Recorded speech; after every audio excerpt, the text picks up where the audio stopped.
ਸਤਿ ਸ਼੍ਰੀ ਅਕਾਲ ਦੋਸਤੋ, ਮੈਂ ਹੀ ਫਤਿਹ ਸਿਆਂ ਤੇ ਦੋਸਤੋ ਬਹੁਤ-ਬਹੁਤ ਸਵਾਗਤ ਹੈ ਤੁਹਾਡਾ ਸਾਰਿਆਂ ਦਾ ਨਵੇਂ ਵਲੌਗ ਦੇ ਵਿੱਚ। ਤੇ ਅੱਜ ਆਪਣਾ ਟੂਰ ਹੈ ਜੀ ਪੰਜਾਬ ਦਾ। ਤੇ ਪੰਜਾਬ 'ਚ ਸਭ ਤੋਂ ਪਹਿਲਾਂ ਆਪਾਂ ਚੱਲਾਂਗੇ ਮਲੋਟ, ਜਿੱਥੇ ਕਿ ਆਪਣੀ ਵਲੀਦ ਮੂਵੀ ਦਾ ਪ੍ਰੀਮੀਅਰ ਰੱਖਿਆ ਹੋਇਆ ਹੈ ਥੀਏਟਰ ਦੇ ਵਿੱਚ। ਤੇ official YouTube channel 6 motion pictures ਤੇ ਇਹ ਮੂਵੀ ਜੋ ਹੈ ਉਹ 14 ਅਗਸਤ ਨੂੰ ਰਿਲੀਜ਼ ਹੋਣ ਜਾ ਰਹੀ ਹੈ। ਤੇ ਉਸ ਤੋਂ ਬਾਅਦ ਆਪਾਂ ਚੱਲਾਂਗੇ ਤਖਤ ਸ੍ਰੀ ਦਮਦਮਾ ਸਾਹਿਬ ਸਾਬੋ ਕੀ ਤਲਵੰਡੀ, ਤੇ ਉੱਥੋਂ ਦੇ ਦਰਸ਼ਨ ਦੀਦਾਰੇ ਕਰਾਂਗੇ ਤੇ ਉੱਥੋਂ ਦੇ ਇਤਿਹਾਸ ਤੋਂ ਜਾਣੂ ਹੋਵਾਂਗੇ। ਆਜੋ ਫਿਰ।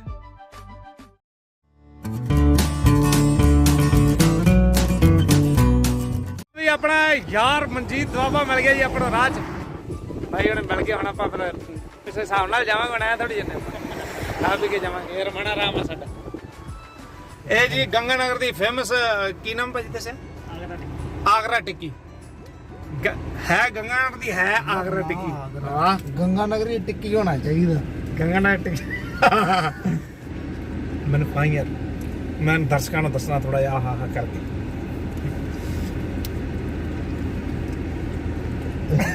आपने खाई देख ला की करना फिर सिरा गंगानगर की फेमस आगरा टिक्की सच्ची सही कर सही फेमस है, बहुत स्वाद है हैं बिल्कुल सही है। भरावा बहुत फेमस है भाई भोन घाट जे यार कर्नपुर नहीं आपा केड़ी रोड ते भाई पदमपुर रोड गंगानगर किथे मिलदी भाई आगरा टिक्की आउंदे। अच्छा यार नहीं मतलब जगह केड़ी है तो वो गल करती। मैं कल सरपंच साहब ने फोन किया, मैं कहा उधर नहीं आ सकते। ओह नो टीका लवाना सीगा हो कोरोने वाला। मैं साडे संदीप ढिल्लो सरपंच साहब उन्होंने फोन ला लिया। मैं कहा सरपंच साहब ऐ करके टीका किथे लगूगा? कहंदा बांह ते लगूगा। मैं कहा नहीं जगह दसो। कहंदा हां जगह कूणी तो उत्ते ते बांह मोढे ते थल्ले। लो भी मित्रों ਆਪਾਂ ਪਹੁੰਚ ਚੁੱਕੇ ਹਾਂ ਜੀ ਪੰਜਾਬ ਦੇ ਵਿੱਚ। ਤੇ ਇੱਥੇ ਪੰਜਾਬ ਐਂਟਰ ਹੁੰਦੇ ਹੀ ਬਾਰਿਸ਼ ਸ਼ੁਰੂ ਹੋ ਚੁੱਕੀ ਹੈ, ਹਲਕੀ ਬੂੰਦਾਬਾਂਦੀ ਹਾਲੇ ਤੱਕ।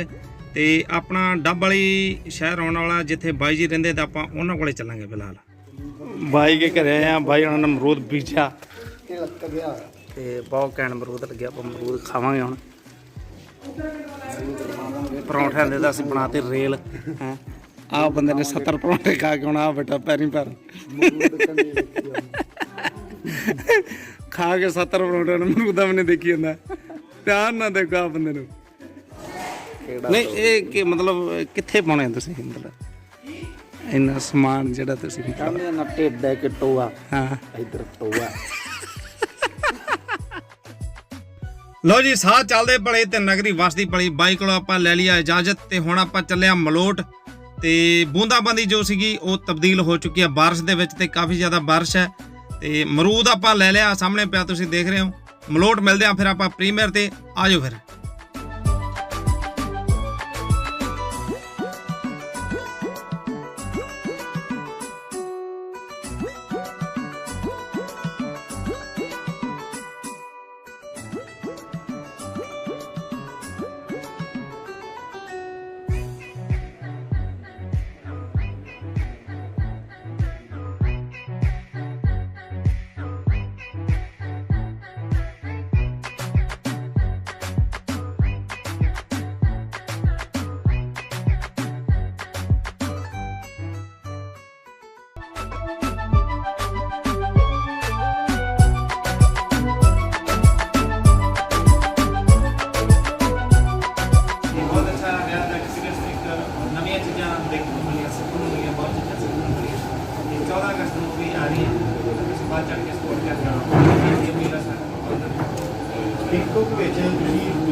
लो जी ਪ੍ਰੀਮੀਅਰ ਆਪਣੀ ਮੂਵੀ ਦਾ ਬਹੁਤ ਵਧੀਆ ਗਿਆ।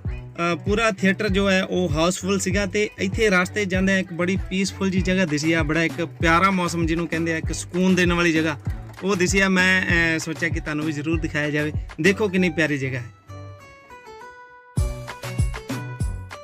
ਸੋ ਦੋਸਤੋ ਇਸ ਟਾਈਮ ਸ਼ਾਮ ਦੇ 6:30 ਵੱਜ ਚੁੱਕੇ ਆ ਤੇ ਅੱਜ ਦਾ ਆਪਣਾ ਨਾਈਟ ਸਟੇ ਆ ਜੋ ਤਖਤ ਸ੍ਰੀ ਦਮਦਮਾ ਸਾਹਿਬ ਆ। ਤਾਂ ਆਓ ਚੱਲਦੇ ਫਿਰ। ਆ ਜਾਓ ਜੀ।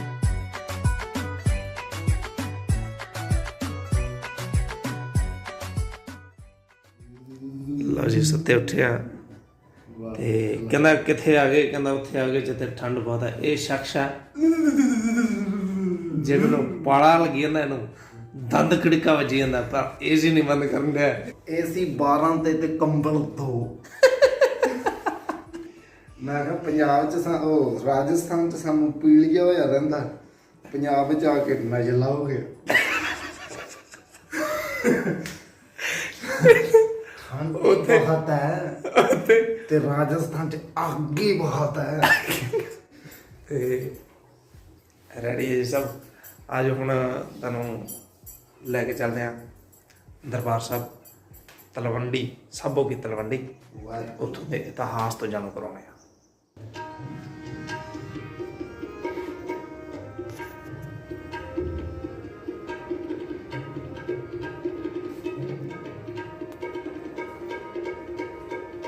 ਰਾਤ ਆਪਾਂ ਰੁਕੇ ਸੀਗੇ ਸਾਬੋ ਕੀ ਤਲਵੰਡੀ ਗੁਰਦੁਆਰਾ ਸਾਹਿਬ ਵਿਖੇ ਸਰਾਂ 'ਚ, ਤੇ ਹੁਣ ਜੋ ਕੀਰਤਨ ਦੀ ਇੱਕ ਮਿੱਠੀ ਮਿੱਠੀ ਆਵਾਜ਼ ਹੈ ਉਹ ਕੰਨਾਂ 'ਚ ਪੈ ਰਹੀ, ਤੇ ਅਸੀਂ ਤੁਹਾਨੂੰ ਵੀ ਲੈ ਕੇ ਜਾਣਾ ਚਾਹਾਂਗੇ। ਇੱਧਰ ਰਿਸੈਪਸ਼ਨ ਤੇ, ਇੱਥੇ ਰਿਸੈਪਸ਼ਨ ਤੇ ਚਾਬੀ ਜਮ੍ਹਾਂ ਕਰਾਉਣੀ ਹੈ ਜੀ ਆਪਾਂ। ਨਿੱਕੇ ਨਿੱਕੇ ਪਚੰਗੀ ਹੈ ਜੀ।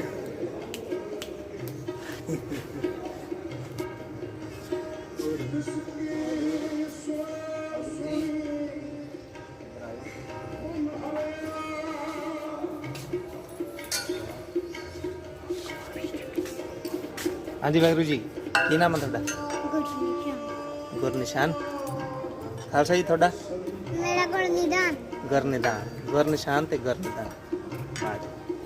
ਖਾਲਸਾ ਮੇਰਾ ਰੂਪ ਹੈ ਖਾਸ। ਇੱਧਰ ਵਾਹਿਗੁਰੂ ਜੀ, ਤੁਹਾਡਾ ਕੀ ਨਾਮ ਵਾਹਿਗੁਰੂ ਜੀ?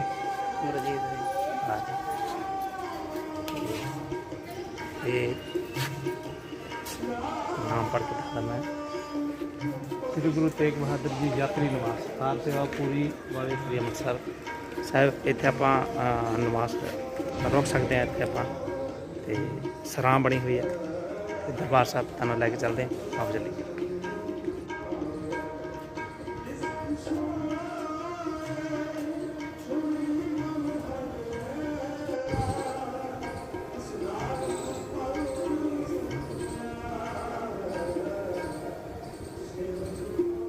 ਵਾਹਿਗੁਰੂ ਜੀ, ਤੁਸੀਂ ਇਹ ਜੋ ਰੂਹ ਨੂੰ ਸਕੂਨ ਦੇਣ ਵਾਲਾ ਦ੍ਰਿਸ਼ ਦੇਖ ਪਾ ਰਹੇ ਹੋ, ਇਹ ਆਪਾਂ ਜਦੋਂ ਸਰਾਂ ਤੋਂ ਦਰਬਾਰ ਸਾਹਿਬ ਵੱਲ ਜਾਂਦੇ ਹਾਂ ਉੱਥੋਂ ਦੀ ਐਂਟਰੀ ਹੈ, ਤੇ ਮੇਨ ਗੇਟ ਵੱਲ ਦੀ ਐਂਟਰੀ ਆਪਾਂ ਕਰਾਂਗੇ ਤਾਂ ਜੋ ਤੁਹਾਨੂੰ ਪੂਰਾ ਸਮਝ ਆ ਸਕੇ। ਸੋ ਵਾਹਿਗੁਰੂ ਜੀ, ਇਹ ਉਹ ਮੁੱਖ ਦਰਵਾਜ਼ਾ ਜਿੱਥੋਂ ਆਪਾਂ ਦਰਬਾਰ ਸਾਹਿਬ ਬਾਜ਼ਾਰ ਤੋਂ ਆਪਾਂ ਨਿਕਲ ਕੇ ਦਰਬਾਰ ਸਾਹਿਬ ਐਂਟਰ ਕਰਦੇ ਹਾਂ, ਤੇ ਇਸ ਦੇ ਆਸ-ਪਾਸ ਜੋ ਸਟਾਲਸ ਲੱਗੀਆਂ ਹੋਈਆਂ ਨੇ ਉਹ ਵੀ ਤੁਸੀਂ ਦੇਖ ਪਾ ਰਹੇ ਹੋ, ਜੋ ਕਿ ਆਪਾਂ ਇੱਕ ਦਰਬਾਰ ਸਾਹਿਬ ਦੀ ਨਿਸ਼ਾਨੀ ਵਜੋਂ ਆਪਾਂ ਆਪਦੇ ਘਰ ਜੋ ਚੀਜ਼ਾਂ ਲਿਜਾ ਸਕਦੇ ਹਾਂ ਉਹਦੀਆਂ ਸਟਾਲਸ ਲੱਗੀਆਂ ਹੋਈਆਂ। ਸੋ ਗੱਲ ਕਰੀਏ ਆਪਾਂ ਅਗਰ ਇਤਿਹਾਸ ਦੀ, ਤਾਂ ਪੰਜਾਬ ਅੰਦਰ ਤਲਵੰਡੀ ਨਾਮ ਦੇ ਅਨੇਕ ਪਿੰਡ ਮਿਲਦੇ ਹਨ, ਪਰੰਤੂ ਸਿੱਖ ਇਤਿਹਾਸ ਵਿੱਚ ਇਸ ਨਾਮ ਦੇ 2 ਪਵਿੱਤਰ ਨਗਰ ਪ੍ਰਸਿੱਧ ਹਨ। ਪਹਿਲਾ ਰਾਏਪੁਰ ਦੀ ਤਲਵੰਡੀ, ਜ਼ਿਲ੍ਹਾ ਸ਼ੇਖੂਪੁਰਾ, ਹਾਲ ਫਿਲਹਾਲ ਉਹ ਪਾਕਿਸਤਾਨ ਵਿੱਚ ਹੈ, ਜਿੱਥੇ ਸਾਹਿਬ ਸ੍ਰੀ ਗੁਰੂ ਨਾਨਕ ਦੇਵ ਜੀ ਦਾ ਪ੍ਰਕਾਸ਼ ਹੋਇਆ, ਜਿਸ ਨੂੰ ਆਪਾਂ ਨਨਕਾਣਾ ਸਾਹਿਬ ਦੇ ਨਾਮ ਵਜੋਂ ਜਾਣਦੇ ਹਾਂ। ਅਤੇ ਇਸ ਨਾਮ ਦਾ ਦੂਜਾ ਨਗਰ ਤਲਵੰਡੀ ਸਾਬੋ, ਜ਼ਿਲ੍ਹਾ ਬਠਿੰਡਾ ਹੈ, ਜਿਸ ਨੂੰ ਪੰਥ ਅੰਦਰ ਦਮਦਮਾ ਸਾਹਿਬ ਗੁਰੂ ਕੀ ਕਾਸ਼ੀ ਵਜੋਂ ਪ੍ਰਸਿੱਧੀ ਹਾਸਲ ਹੈ। ਤਖਤ ਸ੍ਰੀ ਦਮਦਮਾ ਸਾਹਿਬ ਬਠਿੰਡਾ ਤੋਂ 27-28 ਕਿਲੋਮੀਟਰ ਦੇ ਫਾਸਲੇ 'ਤੇ ਦੱਖਣ ਵੱਲ ਸਥਿਤ ਹੈ ਤੇ ਇੱਕ ਪੰਥ ਦਾ ਮਹਾਨ ਅਸਥਾਨ ਹੈ। ਇਹ ਅਸਥਾਨ ਸਿੱਖ ਪੰਥ ਵਿੱਚ 5 ਤਖਤਾਂ ਵਿੱਚੋਂ ਚੌਥੇ ਤਖਤ ਦਾ ਸਥਾਨ ਰੱਖਦਾ ਹੈ। ਵੱਡੇ ਗੇਟ ਤੋਂ ਐਂਟਰ ਕਰਦੇ ਹੀ ਆਪਾਂ ਨੂੰ ਖੱਬੇ ਹੱਥ ਵੱਲ ਲੰਗਰ ਹਾਲ ਤੇ ਸੱਜੇ ਹੱਥ ਵੱਲ ਜੋੜਾ ਘਰ ਦਿਸਦੇ ਹਨ। ਤਲਵੰਡੀ ਨਗਰ ਦਾ ਸਿੱਖ ਇਤਿਹਾਸ ਨਾਲ ਸੰਬੰਧ ਸਾਹਿਬ ਸ੍ਰੀ ਗੁਰੂ ਨਾਨਕ ਦੇਵ ਜੀ ਮਹਾਰਾਜ ਜੀ ਦੀਆਂ ਉਦਾਸੀਆਂ ਦੌਰਾਨ ਜੁੜਿਆ, ਜਦੋਂ ਗੁਰੂ ਸਾਹਿਬ ਜੀ ਸਰਸੇ ਤੋਂ ਸੁਲਤਾਨਪੁਰ ਜਾਂਦੇ ਹੋਏ ਇਸ ਨਗਰ ਵਿੱਚ ਪਹੁੰਚੇ ਸਨ। ਪਹਿਲੇ ਪਾਤਸ਼ਾਹ ਸਾਹਿਬ ਸ੍ਰੀ ਗੁਰੂ ਨਾਨਕ ਦੇਵ ਜੀ ਮਹਾਰਾਜ ਜੀ ਦੇ ਨਾਲ ਹੀ 9ਵੇਂ ਪਾਤਸ਼ਾਹ ਸ੍ਰੀ ਗੁਰੂ ਤੇਗ ਬਹਾਦਰ ਜੀ ਅਤੇ 10ਵੇਂ ਪਾਤਸ਼ਾਹ ਸਾਹਿਬ ਸ੍ਰੀ ਗੁਰੂ ਗੋਬਿੰਦ ਸਿੰਘ ਜੀ ਦੀ ਚਰਨ ਛੋਹ ਇਸ ਸਥਾਨ ਨੂੰ ਪ੍ਰਾਪਤ ਹੈ।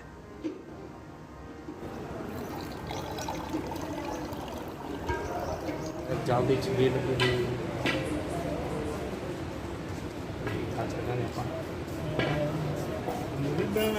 ਹਾਂਜੀ।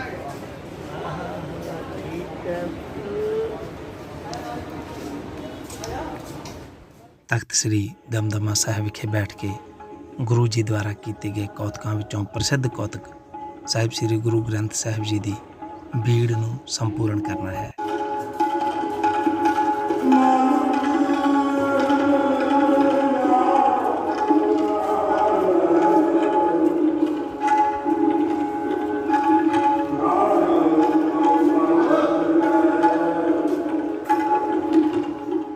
ਦਰਸ਼ਨੀ ਡਿਓੜੀ ਤੋਂ ਅੰਦਰ ਆ ਕੇ ਦਰਬਾਰ ਸਾਹਿਬ ਨੂੰ ਵਧਦੇ ਹੋਏ ਸੱਜੇ ਹੱਥ ਸਥਿਤ ਹੈ ਗੁਰਦੁਆਰਾ ਲਿਖਣਸਰ ਸਾਹਿਬ।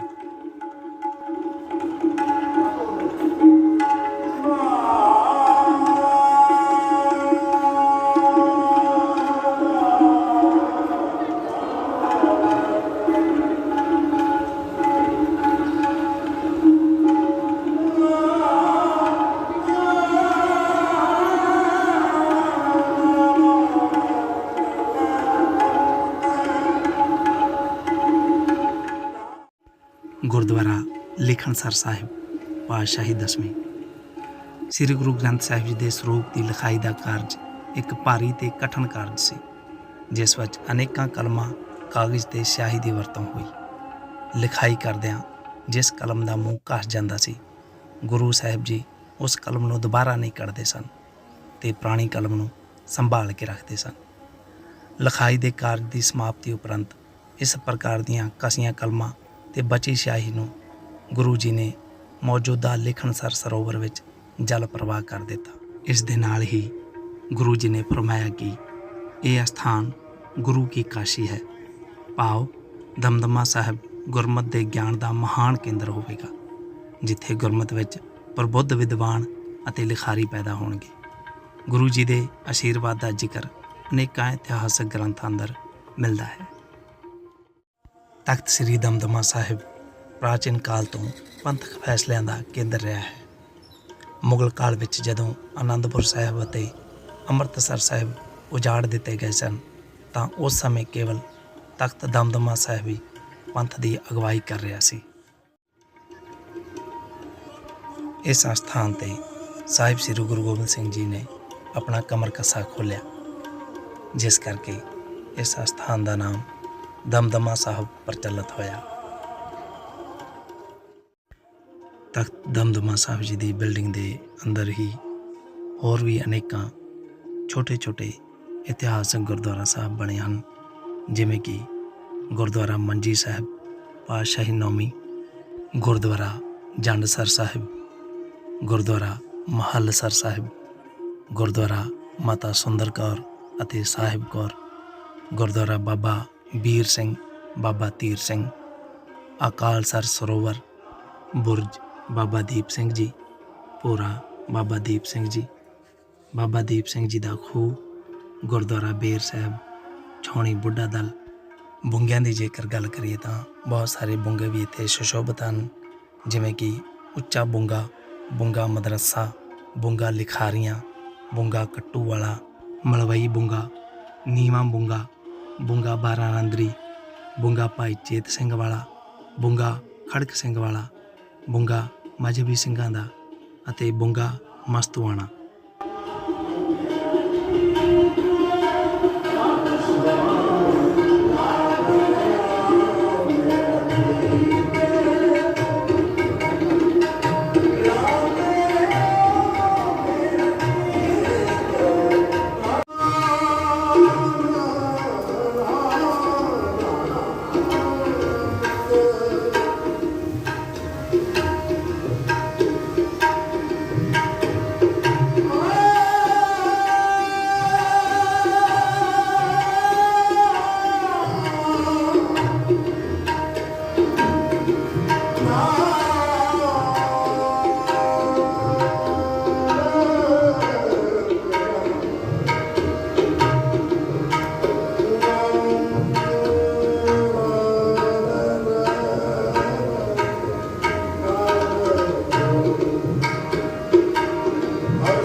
ਤਖਤ ਦੇ ਸਾਹਮਣੇ ਬਾਬਾ ਦੀਪ ਸਿੰਘ ਜੀ ਵੱਲੋਂ ਲਾਇਆ ਗਿਆ ਇਤਿਹਾਸਕ ਖੂਹ ਮੌਜੂਦ ਹੈ ਅਤੇ ਇਸ ਦੇ ਬਿਲਕੁਲ ਸਾਹਮਣੇ ਮੌਜੂਦ ਹੈ ਗੁਰਦੁਆਰਾ ਮੰਜੀ ਸਾਹਿਬ ਪਾਤਸ਼ਾਹੀ ਨੌਵੀਂ। ਇੱਥੇ ਸ੍ਰੀ ਗੁਰੂ ਤੇਗ ਬਹਾਦਰ ਜੀ ਆਪ ਬਿਰਾਜੇ ਸਨ ਅਤੇ ਆਪ ਜੀ ਨੇ ਦਮਦਮਾ ਸਾਹਿਬ ਵਾਲੇ ਟਿੱਬੇ ਵਾਲੇ ਇਸ਼ਾਰਾ ਕਰਕੇ ਭਵਿੱਖਬਾਣੀ ਕੀਤੀ ਸੀ ਕਿ ਇਸ ਸਥਾਨ 'ਤੇ ਬੈਠਣ ਵਾਲੇ ਤੇਜਸਵੀ ਸਤਿਪੁਰਖ ਮਹਾਬਲੀ ਜਿਨ੍ਹਾਂ ਦਾ ਇਸ਼ਾਰਾ ਸਾਹਿਬ ਸ੍ਰੀ ਗੁਰੂ ਗੋਬਿੰਦ ਸਿੰਘ ਜੀ ਵੱਲ ਸੀ ਉਹ ਆਉਣਗੇ। ਤਖਤ ਸਾਹਿਬ ਦੇ ਕੰਪਲੈਕਸ ਵਿੱਚ ਨੌਵੇਂ ਸਤਿਗੁਰੂ ਜੀ ਦੀ ਇਹ ਯਾਦਗਾਰ ਮੌਜੂਦ ਹੈ।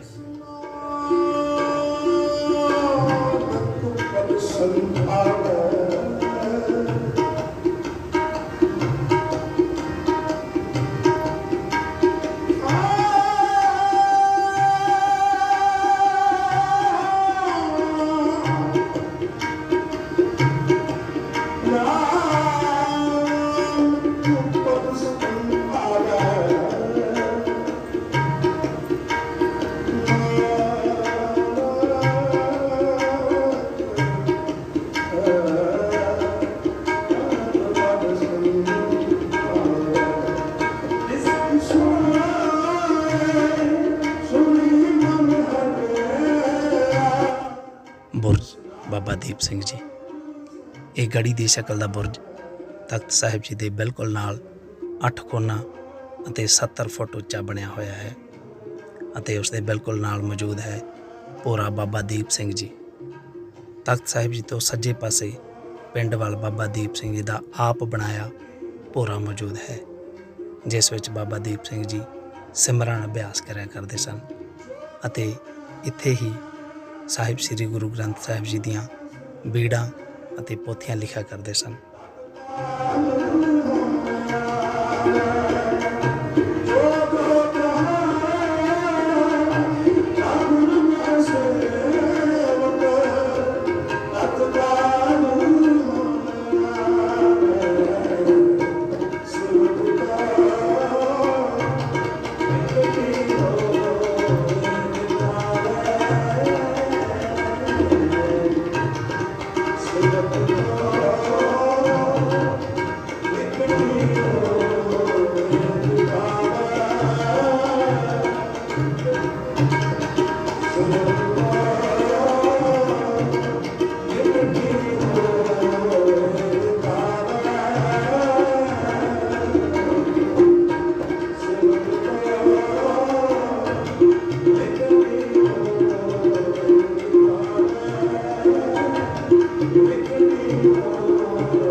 ਗੁਰੂ ਜੀ ਅਤੇ ਸਿੱਖ ਇਤਿਹਾਸ ਨਾਲ ਸੰਬੰਧਿਤ ਹੋਰ ਵਸਤਾਂ ਹੋਰ ਨਿਸ਼ਾਨੀਆਂ ਜੋ ਕਿ ਭਾਈ ਡਾਲ ਸਿੰਘ ਜੀ ਦੇ ਘਰ ਮੌਜੂਦ ਹਨ, ਜੋ ਕਿ ਇਸ ਵਕਤ ਕੋਵਿਡ ਦਾ ਕਰਕੇ ਭਾਈ ਡਾਲ ਸਿੰਘ ਜੀ ਦਾ ਘਰ ਕੁਛ ਟਾਈਮ ਲਈ ਬੰਦ ਕੀਤਾ ਗਿਆ ਹੈ। ਇਸ ਲਈ ਅਸੀਂ ਦੇਖਣ ਵਾਲੇ ਸਾਡੇ ਦਰਸ਼ਕਾਂ ਤੋਂ ਖਿਮਾ ਦੇ ਜਾਚਕ ਹਾਂ ਕਿ ਅਸੀਂ ਉਹਨਾਂ ਵਸਤਾਂ ਦੇ ਉਹਨਾਂ ਨਿਸ਼ਾਨੀਆਂ ਦੇ ਦਰਸ਼ਨ ਤੁਹਾਨੂੰ ਨਹੀਂ ਕਰਵਾ ਪਾ ਰਹੇ।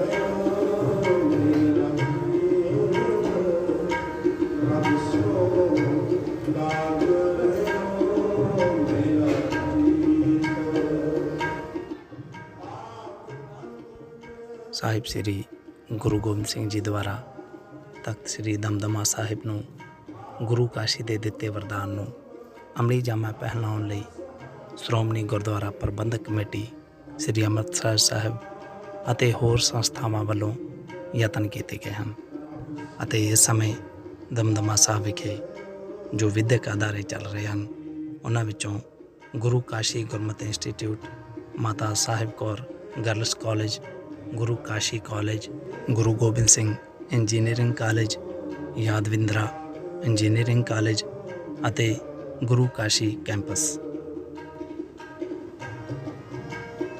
ਬਹੁਤ ਹੀ ਰਿਸਪੈਕਟਡ ਸਾਡੇ ਡਸਕਾ ਸਾਹਿਬ ਤੇ ਪਰਮਜੀਤ ਸਿੰਘ ਜੀ ਤਲਵੰਡੀ, ਉਹ ਸਾਡੇ ਨਾਲ ਆ। ਉਹ ਆਪਾਂ ਨੂੰ ਪੂਰੀ ਡਿਟੇਲ ਨਾਲ ਦੱਸਣਗੇ ਕਿ ਇੱਥੇ ਮਤਲਬ ਕੀ ਕਰਵਾਇਆ ਜਾਂਦਾ ਗੁਰਮਤਿ ਕਾਲਜ ਦੇ ਵਿੱਚ, ਕਿਹਦੀ ਸਿੱਖਿਆ ਦਿੱਤੀ, ਆਪਾਂ ਉਹਨਾਂ ਤੋਂ ਪੁੱਛਦੇ ਹਾਂ। ਇਹ ਹੈ ਜੀ ਗੁਰੂ ਕਾਸ਼ੀ ਗੁਰਮਤਿ ਇੰਸਟੀਚਿਊਟ ਤਲਵੰਡੀ ਸਾਬੋ ਬਠਿੰਡਾ, ਧਰਮ ਪ੍ਰਚਾਰ ਕਮੇਟੀ ਦਾ ਅਦਾਰਾ ਇਹ। ਤੇ ਇੱਥੇ ਗੁਰਮਤਿ ਸੰਗੀਤ, ਜੀ ਤਬਲਾ ਕਲਾਸ ਤੇ ਪ੍ਰਚਾਰਕ ਕਲਾਸ 3 ਸਾਲ ਦਾ ਕੋਰਸ ਹੈ ਇਹ। 3 ਸਾਲ ਦੇ ਵਿੱਚ 3 ਕਲਾਸਾਂ ਇੱਥੇ ਚੱਲਦੀਆਂ ਨੇ ਜੀ। ਤੇ 3 ਸਾਲਾਂ ਦੇ ਵਿੱਚ ਇੱਥੇ ਸੰਗੀਤ ਦੇ ਨਾਲ ਸੰਬੰਧਿਤ, ਤਬਲੇ ਨਾਲ ਸੰਬੰਧਿਤ ਤੇ ਗੁਰਬਾਣੀ ਨਾਲ ਸੰਬੰਧਿਤ ਕਲਾਸਾਂ ਚੱਲਦੀਆਂ ਨੇ। ਜਿੰਨੀ ਕਿਸੇ ਦੀ ਕੰਪੈਸਿਟੀ ਹੁੰਦੀ ਹੈ ਉਹਨਾਂ ਕਿਥੋਂ ਪ੍ਰਾਪਤ ਕਰ ਲੈਂਦਾ ਹੈਗਾ। ਬਾਕੀ ਇੱਥੇ ਗੁਰੂ ਸਾਹਿਬ ਦੇ ਵਾਰ ਹੋਏ ਹੋਏ ਨੇ ਵੀ ਜੇ ਬੈਲ ਬੁੱਧੀ ਵਾਲਾ ਵੀ ਇੱਥੇ ਆ ਕੇ ਪੜੂਗਾ ਤੇ ਉਹ ਗਿਆਨੀ ਬਣ ਕੇ ਜਾਊਗਾ। ਗੁਰੂ ਕੀ ਕਾਸ਼ੀ ਇਸੇ ਕਰਕੇ ਨਾਮ ਪਿਆ ਹੈ। ਹਾਂਜੀ ਢਿੱਗ ਤਾਂ ਹੈ ਤਲਵੰਡੀ ਕੋ ਕਾਛੀ ਰਚਿਓ, ਜੇ ਬੈਲ ਪੜ੍ਹਿਆ ਹੋਏ ਬੁੱਧੋ ਦਾ ਦਾਰੂ। ਹਾਂ ਜੀ, ਕਿਆ ਬਾਤ। ਤੇ ਗੁਰੂ ਸਾਹਿਬ ਦੇ ਵਚਨ ਤਾਂ ਉਹ ਫਿਰ ਤੁਰ ਦੁਨੀਆ ਰਹਿੰਦੀ ਦੁਨੀਆ ਤੱਕ ਉਹਦਾ ਪੂਰੇ ਹੋਣੇ ਹਨ। ਬਿਲਕੁਲ। ਤੇ ਇੱਕ ਯੋਗਤਾ ਕੀ ਚਾਹੀਦੀ ਨੇ, ਮਤਲਬ ਜੋ ਇੱਥੇ ਵਿਦਿਆਰਥੀ ਜੇ ਕੋਈ ਐਡਮਿਸ਼ਨ ਲੈਣਾ ਚਾਹਵੇ ਤਾਂ? +2 ਯੋਗਤਾ ਤੇ ਅੱਛਾ। 21 ਸਾਲ ਦੀ ਉਮਰ, ਠੀਕ। ਘੱਟੋ ਘੱਟ 21 ਸਾਲ। ਚਲੋ ਬਹੁਤ ਬਹੁਤ ਧੰਨਵਾਦ ਜੀ।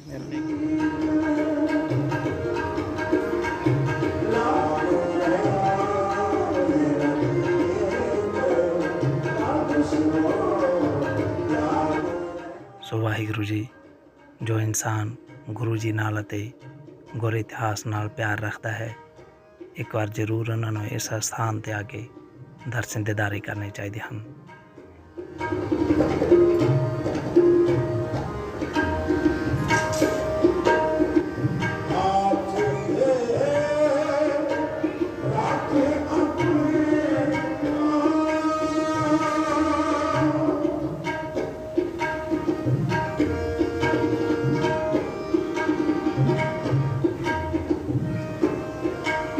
ਵਾਹਿਗੁਰੂ ਜੀ, ਹੋਈਆਂ ਭੁੱਲਾਂ ਚੁੱਕਾਂ ਦੀ ਖਿਮਾ। ਤੇ ਇਹ ਵਲੌਗ ਤੁਹਾਨੂੰ ਕਿਦਾਂ ਦਾ ਲੱਗਿਆ, ਆਪਣੇ ਵਿਚਾਰ ਕਮੈਂਟ ਬਾਕਸ ਵਿੱਚ ਜ਼ਰੂਰ ਦੱਸਣਾ। ਤੇ ਐਦਾਂ ਦੀ ਹੋਰ ਵੀਡੀਓਜ਼ ਲਈ ਤੁਸੀਂ ਆਪਣੇ ਚੈਨਲ ਨੂੰ ਕਰ ਲਓ ਸਬਸਕ੍ਰਾਈਬ। ਤੇ ਮਿਲਦੇ ਹਾਂ ਕਿਸੇ ਹੋਰ ਨਵੇਂ ਟੂਰ ਤੇ, ਨਵੇਂ ਟ੍ਰਿਪ ਤੇ, ਨਵੇਂ ਵਲੌਗ ਦੇ ਵਿੱਚ। ਉਦੋਂ ਤੱਕ ਲਈ ਸਾਨੂੰ ਇਜਾਜ਼ਤ ਦਿਓ। ਬਹੁਤ ਬਹੁਤ ਧੰਨਵਾਦ। ਜਿਉਂਦੇ ਵਾਸਤੇ ਰਹੋ। ਪਿਆਰ ਭਰੀ ਸਤਿ ਸ਼੍ਰੀ ਅਕਾਲ।